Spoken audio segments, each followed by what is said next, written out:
Bonjour à tous, aujourd'hui on va parler de la confidentialité des données d'apprentissage dans les modèles de machine learning. Même si vous publiez votre modèle de machine learning sans les données originales d'entraînement, il peut parfois être possible de révéler des informations sensibles des données d'apprentissage. Alors, lorsqu'on parle de la confidentialité dans les modèles de machine learning, on a 5 catégories d'attaques. La première catégorie est appelée Membership Inference Attack. Le but ici est de décider si un exemple précis, Alice par exemple, a fait partie des données d'entraînement du modèle. La seconde catégorie est appelée Attribute Inference Attack. Ici, on veut inférer une information sensible d'un exemple. La troisième catégorie est appelée Property Inference. Ici, on veut avoir une idée des statistiques globales des données d'entraînement. On va continuer avec la Differential Privacy Distinguishability. Ici, étant donné deux datasets, l'attaquant a pour but de déceler lequel des deux datasets a servi à entraîner le modèle de machine learning. Et enfin, on a la Data Reconstruction Attack. Ici, l'attaquant a pour but de reconstruire le jeu de données d'entraînement. Alors, pour formaliser les attaques dans les modèles de machine learning, on va utiliser ce qu'on appelle les privacy games.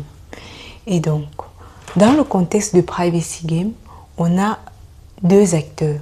On a un challenger qui est vous qui avez entraîné le modèle de machine learning et il y a un adversaire, l'attaquant, qui est censé déterminer si un exemple a servi à entraîner un modèle de machine learning. Ce que le challenger fait, qu'est-ce qu'il fait? Il va donc échantillonner les données d'entraînement, donc il prépare ces données d'entraînement. Il va entraîner le modèle avec un algorithme d'apprentissage de machine learning et ensuite il va mettre en place un secret. C'est le challenge. Le challenge qui sera donné à l'adversaire, lequel l'adversaire aura pour but de décider le secret qui est ce challenge. L'adversaire, qu'est-ce qu'il va faire? Il va interroger le modèle de machine learning et éventuellement il pourrait détenir des informations auxiliaires. Et enfin, son but final sera de décider le secret qui aura été mis en place par le challenger. Alors, passons maintenant à l'algorithme qui met en place ce framework de privacy game. Au départ, on a notre challenger qui va préparer les données d'apprentissage. Ensuite, il va mettre en place le secret. Le secret ici sera un B tiré aléatoirement qui va guider le choix de l'exemple qui sera donné à l'adversaire.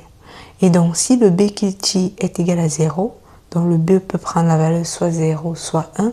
Si le B est égal à 0, alors il va donner à l'adversaire un exemple qui est tiré directement de son jeu d'entraînement. Si B est par contre égal à 1, il va prendre un exemple tiré de la distribution globale de son jeu d'entraînement. Ensuite, qu'est-ce qu'il va faire? Il va entraîner le modèle en utilisant son jeu d'entraînement et en utilisant un algorithme d'apprentissage spécifique. Enfin, il va donner à l'adversaire l'algorithme de machine learning qu'il a utilisé, la distribution des données, la taille du jeu de données d'entraînement, les paramètres d'entraînement et l'exemple que l'adversaire doit deviner. En fonction donc de l'accès qu'on va donner à l'adversaire, on peut avoir différents scénarios ici. Dans le cas où on restreint l'accès à l'adversaire, on lui donne juste le modèle qui peut juste interroger, c'est tout. On parle là de black box. Donc, l'adversaire n'a accès qu'au modèle qui peut interroger et observer les sorties. Point. Et donc, dans ces cas, il n'aura pas accès aux paramètres du modèle. Il n'aura même pas accès à l'architecture du modèle. Donc, il n'a accès qu'à la fonction qu'on a mis en place et lui, il interroge ce modèle et observe les résultats. On a un second cas où on donne un accès total à l'adversaire. Donc, on lui donne l'architecture du modèle utilisé, les paramètres du modèle, la distribution des données d'apprentissage, la taille de nos données d'apprentissage. Et voilà. Par la suite, on a aussi ce qu'on appelle le gray box qui se situe au milieu entre le black box et le white box.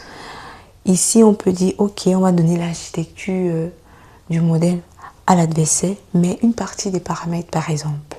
Et enfin, il faut savoir que en plus de l'accès qu'on va donner à l'adversaire, celui-ci peut détenir des informations auxiliaires qui lui permettront de peaufiner son attaque. Voilà.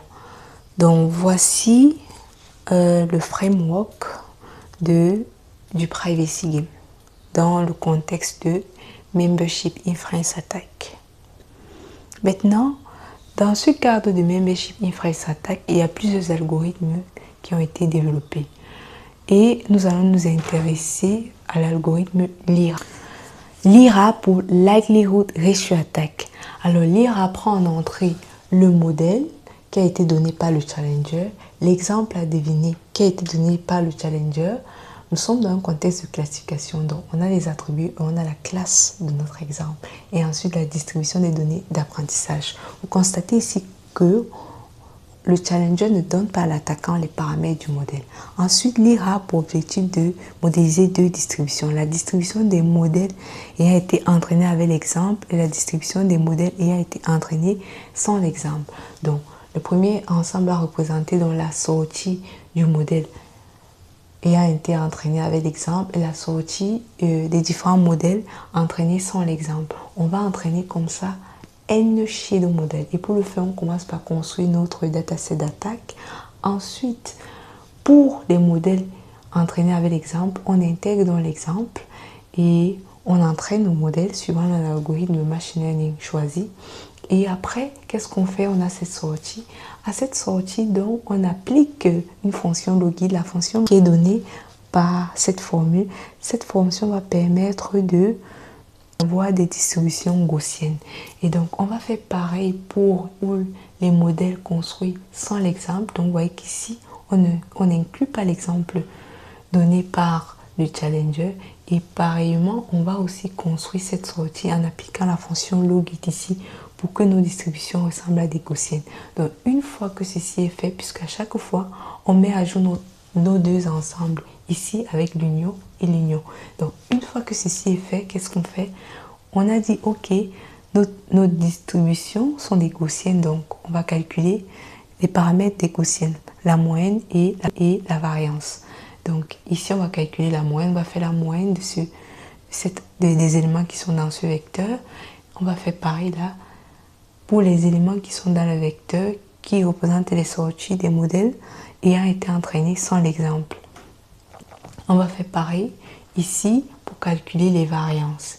Donc, une fois que ceci est fait, qu'est-ce qu'on fait? On va maintenant prendre l'observation et on va calculer la sortie de cette observation en appliquant toujours pour harmoniser l'algorithme le logit. Donc, on calcule dans la sortie de cette observation et on calcule ce score. Et si ce score ressemble plus à une distribution in, on va donc conclure que l'exemple donné par le challenger a probablement servi à entraîner le modèle. Sinon, on va dire ben, c'est un exemple qui n'a pas fait partie des données d'entraînement du modèle. Donc à la fin, on va